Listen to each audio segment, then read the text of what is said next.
My name is Mitch Lyons. I represent Highball, one of the co-owners, and I'm going to win simply because I'm the most prepared. My name's Tiarnan O'Gara. I work at Stake 44, and I'm going to win because I believed it from the start. I've been bartending for a little over 12 years now. I started pursuing this career just because I love the hospitality industry, everything that it represents, and it kind of became an addicting thing. I also love to cook and figured out that the front of house was making a little bit more money, so put my creative side into the liquid architecture and had a lot of fun ever since. I've been bartending, this will definitely age me, but I've been bartending almost 20 years. My family tradition, as long back as I can trace my lineage in Ireland, has been like owning public houses and being in hospitality, whether it's like running the local store or running the local bar. And I just kind of fell into that when I was a kid. I was working in my dad's bar when I was like 11 years old. Continued from there, met some great mentors, learned some more stuff. Enjoyed the passion of like being a bartender and like seeing the instant gratification of changing someone's day, and then just like fell more in love with it all the time. Great question. I would say staying current on cocktail trends is just doing your homework with travel, with staying up to date with some of the top bars worldwide as well as around the country and around the state, seeing what new techniques, what unique ingredients they're doing, as well as cocktail presentation, and also just what they're doing to really differentiate themselves from all the other bars. I stay up to date with like lots of my friends in the industry. Luckily, I'm in a great position where I've met a lot of influential people from my time working in New York and in London, and also here in Phoenix. Like finding what my friends are doing and like staying up to date with what their techniques are, how they're changing the game, and then always trying new dishes, trying new food sources, like learning new recipes all the time if I can. I would say the most important quality anybody in our industry possesses is just overall hospitality, making people feel as welcome as possible, especially in our craft world where we're using so many obscure ingredients that people don't know. It's nice to be able to relate it to something that they do know, make them feel comfortable, make them feel at home, and just have an overall good experience. I go by base flavors. A lot of people in the past have been like, oh, this spirit goes with this type of a drink. I think that's complete garbage. I think you can make any drink with any spirit. It's all about flavor matching, flavor pairing, and then like using things that like really help other flavors come out instead of let me just add Amaro to this for no reason whatsoever. I've started to craft cocktail menus more like food menus.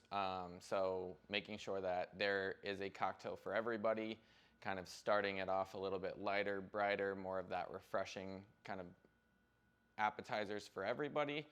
Then you start to get into more of the meats and the potatoes, the seafood. So crafting something that will like really stick out to certain people, as well as having like a little bit of a dessert section so you can really kind of create your own adventure with 3 different courses. And also, I mean, I like to make extensive menus, so there's lots of options, so guaranteed you're gonna find one that you like.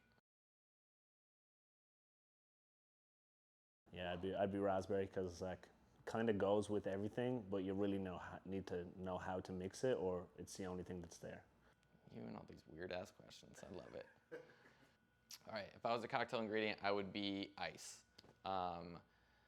It is a main ingredient in every single cocktail that has been created, whether to dilute, whether to be served over ice. But it is sometimes overlooked. It's not always something that people are extremely excited about until they've had a perfect cocktail, and it never really gets the thank you that it deserves. So this is a great question, especially coming from like a cocktail competition standpoint. There are a lot of competitions where people get overly creative. They manipulate so many ingredients that you could never have that cocktail on a menu. What I really like to do is have a couple of very creative, unique ingredients in each drink that have very specific prep instructions, so they really cannot be misconstrued. They can't be underdeveloped or overdeveloped. That way you're getting that consistent product every time, but it's still very unique and very creative. It's just not overdoing the process and not getting too cute with each ingredient. If I was a cocktail garnish, I would probably be zest and discard. Why? So I could just be like there for a second and then leave whenever the party got boring. I would say my special power would be reading people's mind. There's so many times that people don't necessarily know what they want, or it's very hard for them to convey what they would like. So it really would help getting inside people's mind, knowing exactly what they want at what moment in time, and it would also just expedite your night exponentially. I would be able to make the guests say Tito's soda and not Tito's vodka when they're ordering. Due to this being a Diageo competition, I'll go with Ryan Reynolds, and I would name the cocktail Breaking the Fourth Wall due to his Deadpool fame. Celebrity. I mean, I'd try and go Mo Salah because he's a legend, and he doesn't drink, so it'd have to be a seedlip based drink or some NA. Yeah, whatever Mo Salah wants to drink, the Egyptian king.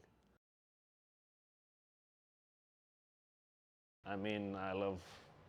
Is it Ryan Reynolds? Yep. Yeah, he's cool. He sponsors a football team. Their show is good. I think the gin smells a little bit like crispy bacon. And it's got a plane on there. I don't know if it's made to make aviation cocktails, but it's good. The thing I like the most about the aviation gin, I love the Old Tom.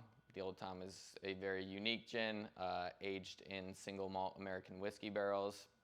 Gives a nice round robustness, a little bit more salinity to it, and a touch of oak as well. I worked on something with a New York place, like a New York, what they call gallery, to try and create a Starry Night inspired drink. Drink didn't turn out as well as the painting, obviously. It's not famous, but it was good.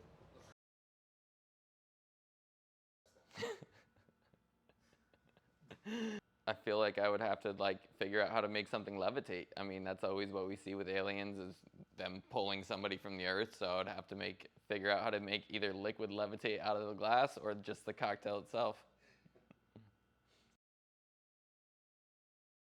If I was a cocktail napkin, I think I would have a little message on it, and it would probably say, "Enjoy every last sip."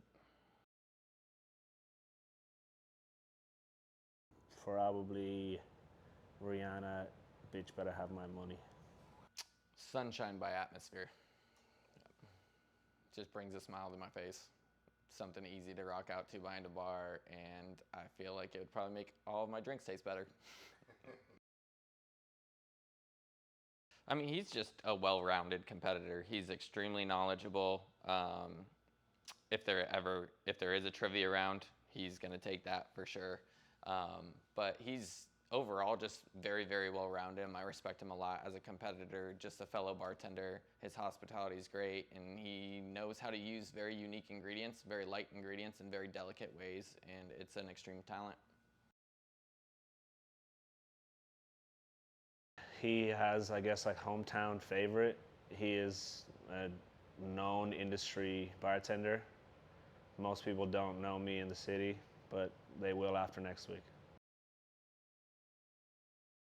I would say keep putting yourself out there. These competitions are tough. They're not supposed to be easy, hence why they're putting up the prize money that they're putting out, but you will never know unless you keep putting yourself out there. It's okay to lose. You will just get better and better each time you do it. It's coming from somebody who pretty much finishes second place in all of these.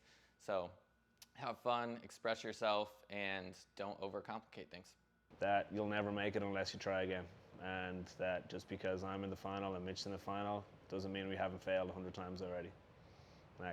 We're in the final because a lot of things went in our favor all the way, every single step. Maybe we're more composed on stage. Maybe we didn't panic when we were making our drinks. maybe we had one extra insight on an ingredient profile. Just constantly upskill yourself and keep trying. You cannot get to the top without constantly trying. And the only people that don't succeed are the people that don't try. My message to Mitch is I cannot wait to see you there, bro. And I'm really glad it's me and you in the final. From day one, I was actually gutted you were on the other side, but I thought instantly, I can't wait to be in the final with Mitch. Be ready.